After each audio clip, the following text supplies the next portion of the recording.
Let me ask you a question. What genre is Tony Hawk's Pro Skater?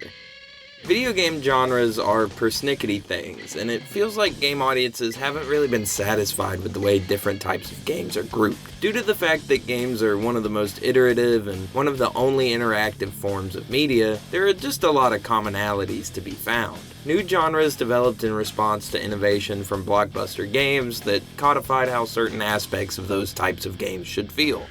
Top-down shooters and first-person shooters alike in their early stages of development were referred to, sometimes derisively, sometimes lovingly, as clones of games that established these genres in the first place. We could also take the example of Super Mario Bros., which set the standard for how to make a 2D platformer feel satisfying for the player. These games might not have even been the first to try such mechanics. Wolfenstein 3D, among others, preceded Doom as early first-person shooters, and Pac-Land was cited by Miyamoto as a direct inspiration for the side-scrolling in Super Mario Bros. Game genres are broken apart and remade constantly, and arguably at a much higher rate than in media like film or music. I think a big part of this is that it's just fun to mix and match mechanics if you're making a game.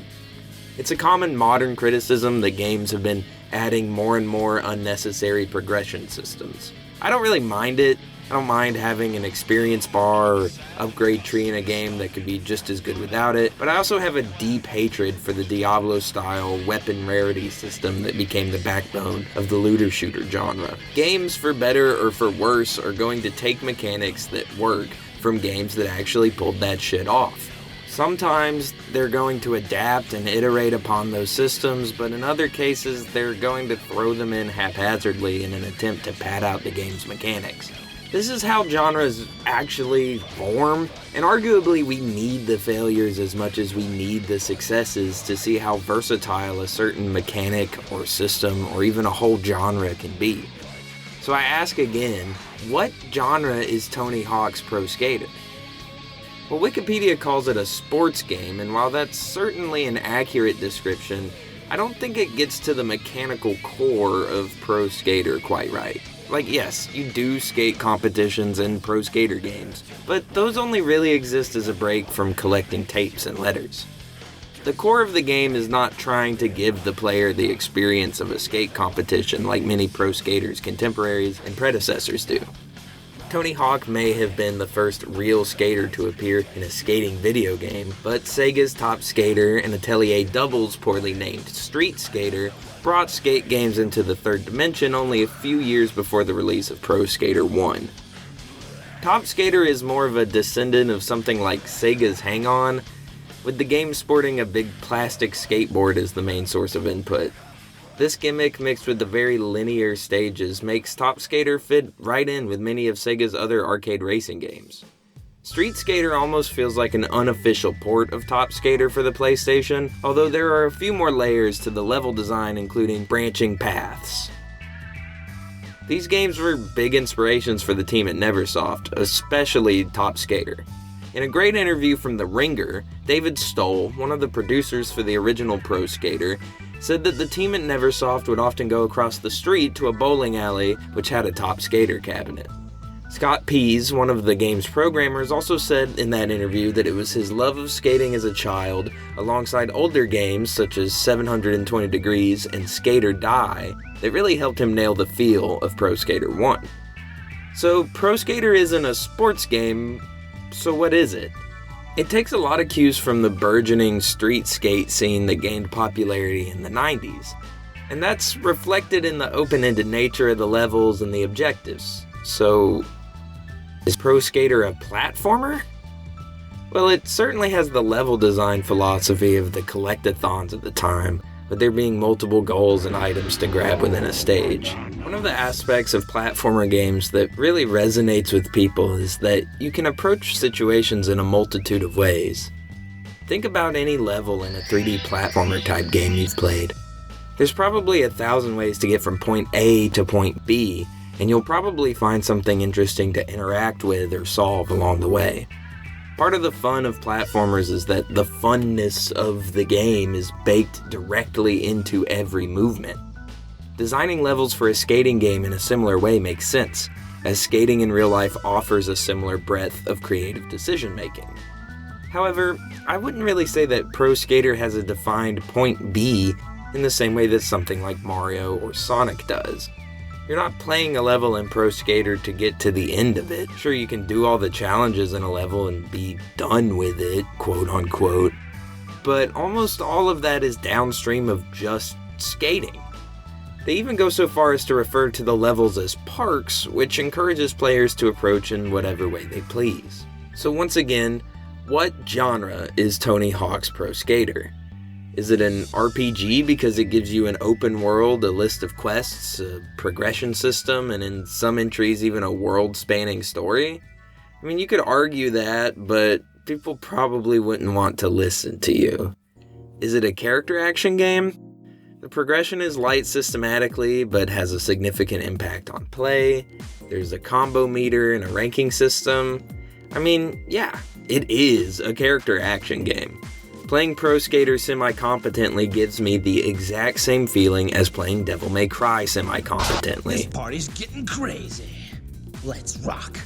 And I bet if I was really good at both of the games, they would feel even better.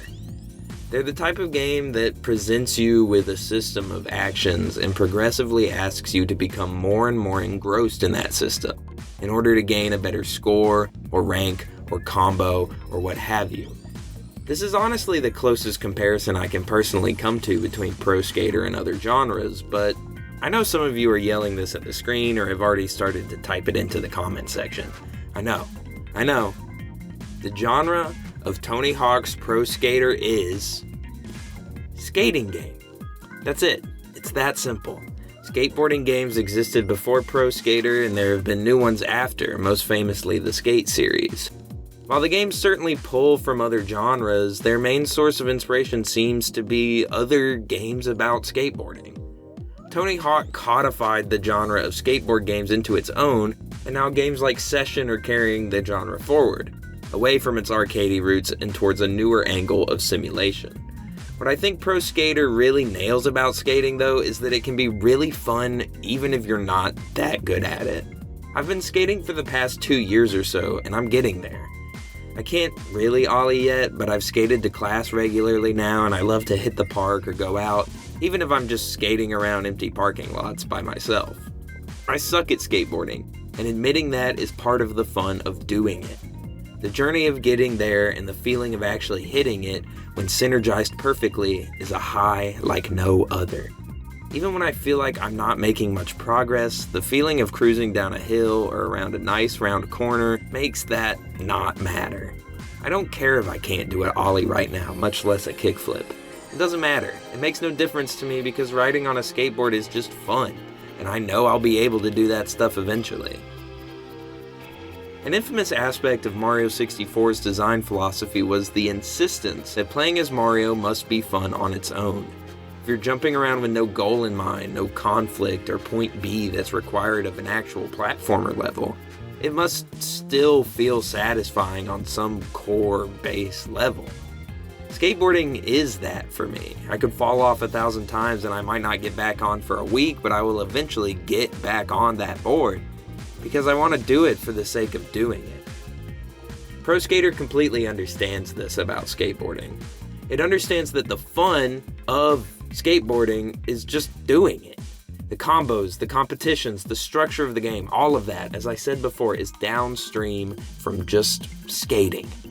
If it didn't feel good to grind and pop tricks in Pro Skater, players wouldn't have as much of a reason to collect all the letters or find the tapes. And if it didn't feel good to just push around and cruise on a real skateboard, then no one would have bothered to ollie in the first place either. Pro Skater is by no means a realistic simulation of skateboarding, but in asking the player to skate for skating's sake, it was able to adapt the essence of the sport.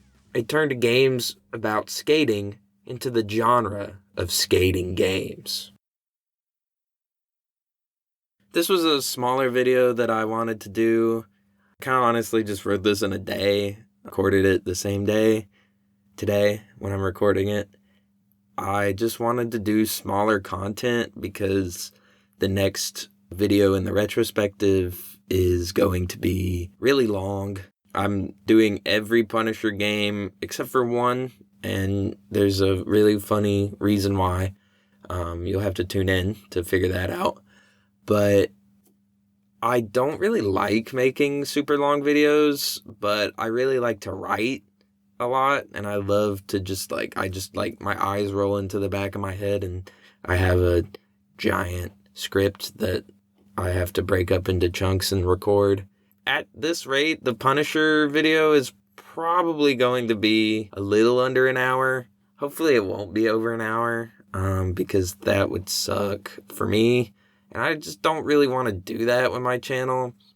But I did want to make something a little bigger than the stuff I've been making as well. So I also wanted to talk about skateboarding because I'm getting back into it, and Tony Hawk because I'm playing the games for the first time. And I just wanted to see if I can make a smaller video, and if you're watching this on YouTube, then I guess I did. And thank you for watching and stuff. You're really cool for that. I also wanted to thank Reagan Christian, the.funky.artist, for making me this rant sona. It's amazing. It's awesome. I love it. Thank you so much. Go check his art out. He's the.funky.artist, all one word on most things. And I'll link some. Well, I can't link because YouTube hates me, but it just won't be a link. But yeah.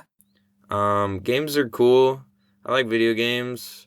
I kind of want to do some stuff about comic books because I've been reading all this Punisher stuff. So if stuff about comic books or other video games that aren't Capcom beat 'em ups is interesting, I mean, I'm going to do whatever I want regardless because I feel like that's the point of a YouTube channel. But yeah, if that stuff is interesting to you, there might be stuff in the future.